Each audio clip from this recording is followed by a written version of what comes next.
welcome to my channel. My name is Kat, and today we're going to be doing this C's for Chocolate puzzle. If you're not familiar with this series on my channel, I've done 2 episodes now, and this is going to be the 3rd one. If you're wondering more about the puzzles, you can check those videos out.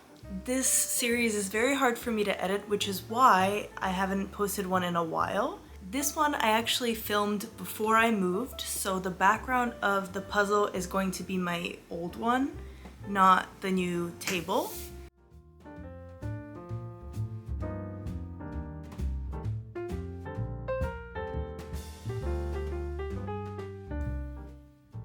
As usual, my husband will be reading it, so let's get into the story.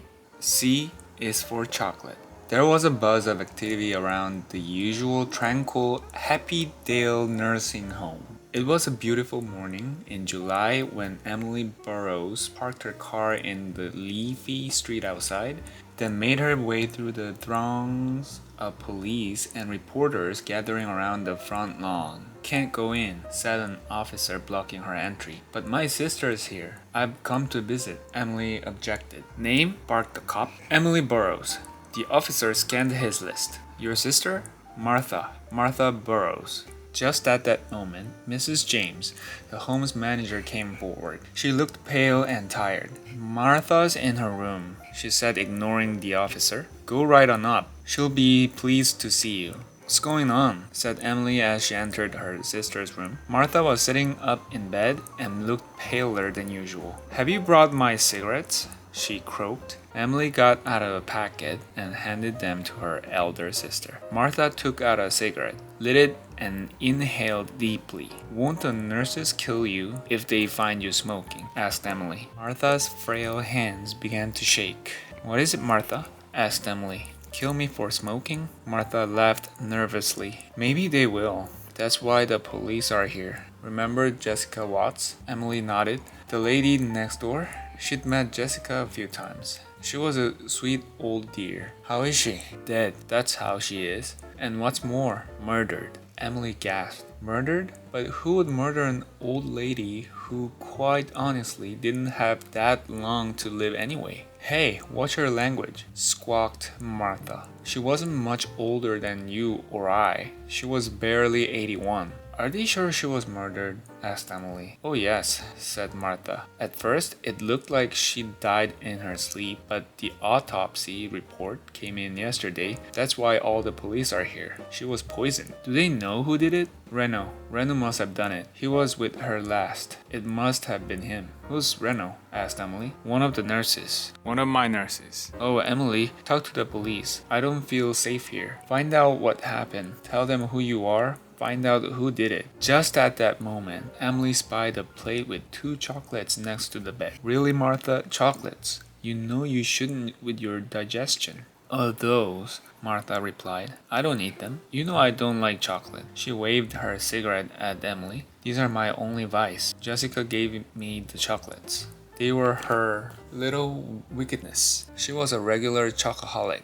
You got to have at least one little indulgence at our age. Her daughter always brought her some liquor-filled trifles, and Jessica always saved a few for me. I never had the heart to tell her I didn't like them. I always gave them to her dog when Jessica wasn't looking." "Her dog!" exclaimed Emily. Martha laughed. "I know, peculiar little thing, but he has a real taste for the stuff. I think he likes the alcohol in them." Emily went straight down to the police. "Who's in charge here?" she demanded. "Inspector McCoy," said the young officer in the hallway. "Hey, you can't go in there." Emily had already barged into the office. "Well, what do you know? Emily Burrows," exclaimed the inspector on seeing his old boss. "What brings you here?" "My sister, actually. She's a resident here," said Emily as she pulled up a chair. "So what have we got so far?" The inspector sighed. He had learned a long time ago that it was best not to get on the bad side of Chief Inspector Emily Burrows. Not that he minded. She taught him everything he knew from the time he was just a young apprentice. "Poison. Traces of arsenic in the blood and urine. By the sound of it, a buildup in the system, so it's hard to pinpoint exactly when it was administered or by whom. Any suspects so far? Asked Emily. Difficult in a place like this, the inspector floundered. See, so many people are in and out, visitors, relatives, medical staff, domestic.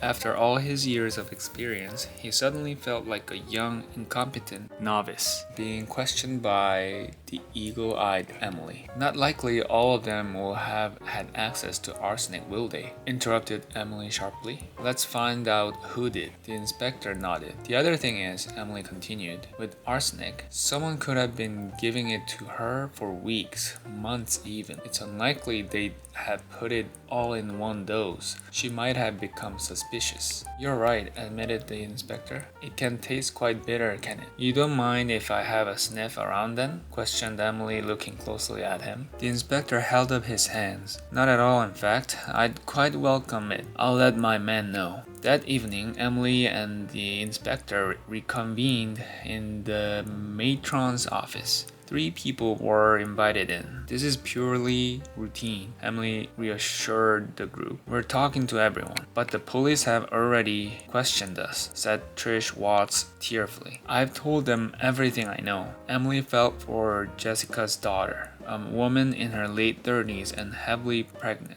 She was taking her mother's death very badly. Just a few more minutes, Emily said gently. Then you can go home. Tell me, Trish, did you know your mother was thinking of changing her will? Trish turned white. She did mention it once, but then she never gave me money. I didn't expect her to leave me anything. All I cared about was that she was happy. Emily then turned to an elderly man standing nervously by the door. Mr. Woodrow, exactly what is your position here at Happydale? I'm the head gardener, he stuttered. And your relationship with Mrs. Watts was? The old man hung his head. We was friends. She liked me to plant a window box for her in the spring. She loved posies. To look at 'em on her windowsill, seeing as she couldn't get out of bed. What did you do when you visited her? Asked Emily. Small talk. Played some cards. Did you ever bring her refreshments? The old man smiled. Always the same. She had a real weakness for it. A sweet tooth. I'd take her up a special cup of hot chocolate. She was real partial to it. And did you visit her often? Almost every day. She didn't have many visitors, you see. Emily watched Trish's reaction to this statement and noted she looked guilty. Is this true, Trish?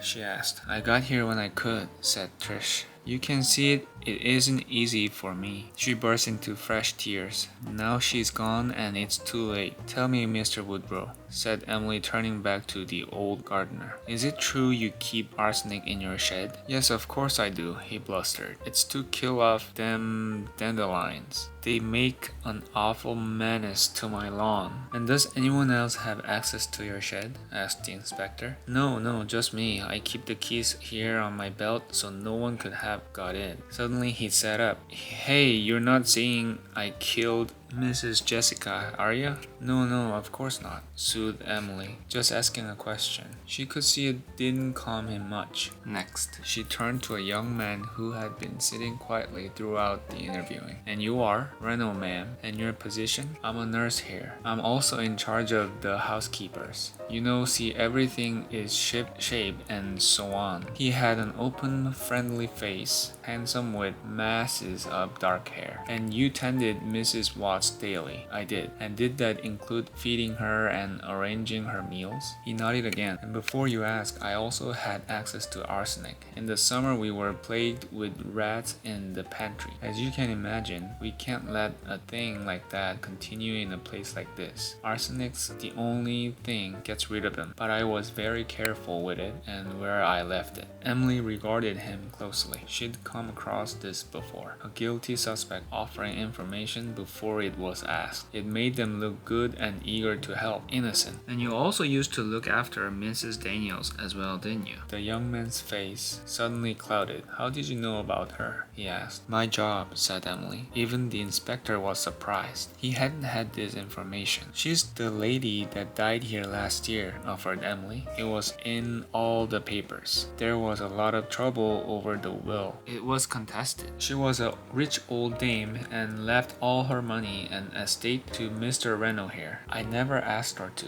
Honest. Reno stammered. It was as big a surprise to me as to her children. I swear. Her children rarely visited? Reno shook his head. She was so lonely. So tell me, Reno, if she left you so much, why do you still work here? Surely you don't need to anymore. I love my job, ma'am, and I believe I'm good at it. What would I do all day if I didn't come in here? Suddenly, Trish stood up. Maybe you come in here because it was just too tempting. Everyone knows my mother was loaded. Maybe you were working the same scam with her, wheedling your way in, probably getting her to change her will like you did with Mrs. Daniels. That's your real job, preying on lonely, vulnerable old ladies. Never. I never. Reno looked genuinely upset. I wish Mrs. Daniels had never left me that money. I don't prey on old ladies. They need me. I make them happy, which is more than you ever did. And your mother was a lovely old lady. If you'd only taken the trouble to find out, she spoke to me about you and your boyfriend. She never liked him. I know she was going to cut you off without a penny. She told me not as long as you were with him, but she wasn't going to leave anything to me either. I never asked her to. Oh God, I hope she hasn't. Just one thing before we finish, Reno. Did you know about Mrs. Watt's liking for chocolate? Asked Emily. Reno nodded warily. And did you supply her with it? Pressed Emily. Again, Reno nodded. Chocolate cake, chocolate mousse, chocolate ice cream. She was crazy about anything chocolate. Emily asked the three to wait outside, and one by one, they trooped out,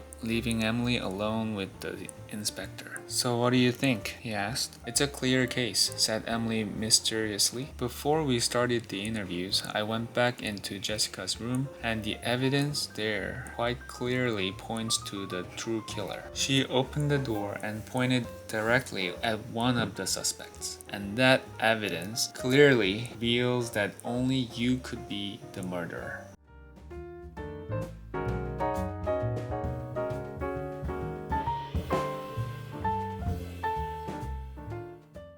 Unlike the other two puzzles, this one had no text to sort from the other pieces, so I only sorted out the edges.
I could already see that these two puzzles would be much more difficult than the previous ones.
I used the fact that the after scene was darker than the before scene to help me find which puzzle the pieces belonged to.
This puzzle took me a lot more time than the others.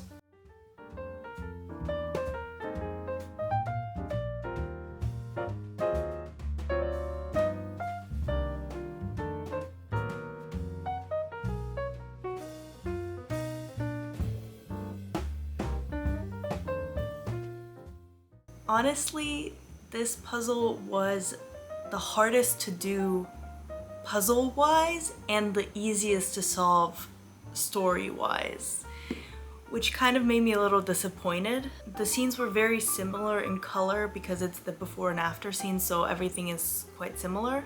So it was harder to tell which pieces belong to which side. But at the same time, I already can tell you right away what the solution is because I figured it out the moment that I finished solving the puzzle. There was no thinking involved this time. The other ones, from what I could tell, had at least some stuff you had to spot, but this one, it was pretty obvious to me right away what it was. And so, I'm just gonna get straight to the answer. As we know from the story, there were 3 suspects involved. Number 1, the daughter. Number 2, the gardener. And number 3, the nurse. So, as we could conclude from the story and the pictures, there were 3 different treats that were brought by the different people. The daughter ended up bringing her little chocolates, the gardener brought her hot chocolate, and the nurse brought her chocolate cake. In the before scene, we can see that the dog is eating the chocolate, which we already know from the story as well. But in the second one, he is laying on the ground, perceived not to be well. Now obviously we don't know what is actually happening to him, but you can tell that he is not feeling well at least. So I'm assuming that he was also poisoned. And based on that, you can tell that it was due to the chocolates and not the other 2 treats. And so our final suspect is the daughter. There was also the will on the bed and some other little details around the puzzle to make it more interesting, but I don't think they're that important to the story. So let's read the solution.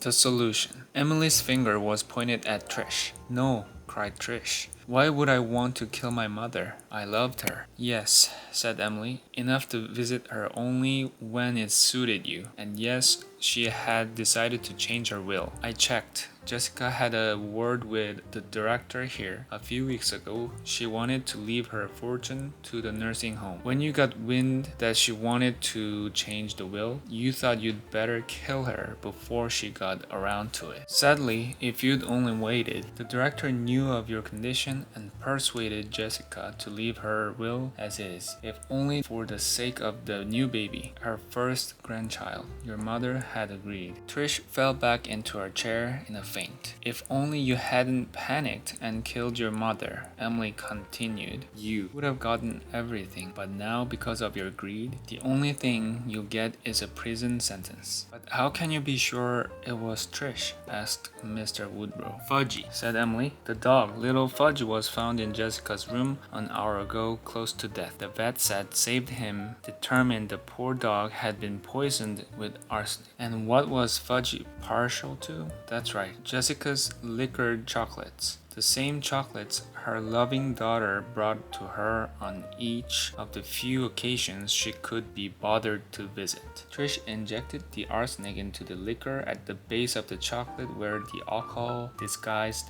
the taste. Oh yes, Trish, the murderer was definitely you.